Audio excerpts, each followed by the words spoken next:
Echoes Act 3. Jesus, man. Or should we call him Perfect Echoes? Because, man, the Dragon Ball comparisons are real. Koichi's hair going up all Super Saiyan every time he gets serious and pissed. I was surprised by that in this episode. I mean, it made a bit of sense last time. He was all glowy and stuff. This time it was just straight up like, this ain't even my final form. And I really liked it. I mean, Echoes Act 3 is cool. It looks like a bit of a mix between Frieza and Cell. And the way it talks is really weird to me as well. I mean, it's Kajiyuki doing both Echoes and Koichi. And it sounds funny hearing him talk back and forward between himself, because his voice still doesn't change that much. But man, the way it talks, where it's just so simple about things, it seems like it's so not bothered to be here. It's kind of hilarious. Having the stand argue with the stand user. I mean, still not as good as the mannequin dude. His stand was just so done with him. But, you know, damn funny. But this episode in general was great as well. I mean, Koichi was trying to grow in this episode, which was kind of funny.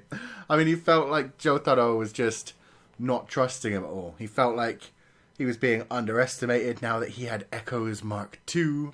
He felt like he knew how he could defeat Kira. He could find Kira and win the battle for them, and that Jotaro was just overlooking his abilities. He was wrong. He was dead wrong. I mean, Jotaro, like, I can't even fault Koichi for what he did. That's the thing. Koichi knew by the laws of stands the user should have been nearby for it to have that much power. But you know, Jotaro did say to him, I could just tell from my experience it's nowhere nearby.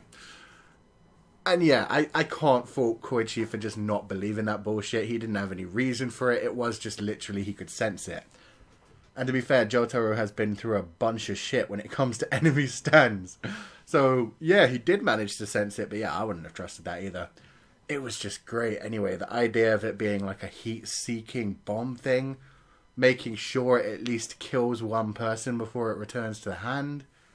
Man, Kira's powers are kind of insane. I mean, he's got his normal Killer Queen who can come out and do deadly shit as it is, and then he's got that second version that heat seeks people and he can just walk around, doesn't need to be anywhere near it, it will just get the job done and return to him. Man, that's insane. He was just too overconfident. That was his one problem. He just tried to blend in, act really cool, relaxed, left, went to a cafe. That scene was hilarious. When Echoes Act 3 started like using the gravity, I'm assuming it is, or air pressure or something like that, on sheer heart attack, it was just amazing. Kira's hand suddenly slamming down into the table, breaking the cup, then going the whole way through the table. And my personal favourite above all others, when the man was trying to help him up, the restaurant waiter, and hand went down and ripped the dude's clothes off. And the dude was just like, oh, customer, no, that's not very nice. It was such a weird scene. So unusual. But yeah, I laughed my ass off at that. I mean, seeing sheer heart attack like stuck down in the ground was hilarious as it was, especially after how serious the rest of that episode was. I mean, Jotaro was in trouble there. Shit was going down. He got blown the fuck up. And, you know, that internal combustion thing that Killer Queen has in general is really messed up. I mean, the actual explosion itself was relatively close to Jotaro, but it barely touched him, whereas the inside of his body, like, exploded all over. It was really disturbing looking, as usual, and he straight up just passed out from all that shit already. At least Koichi did a good job, partly, of making everything work.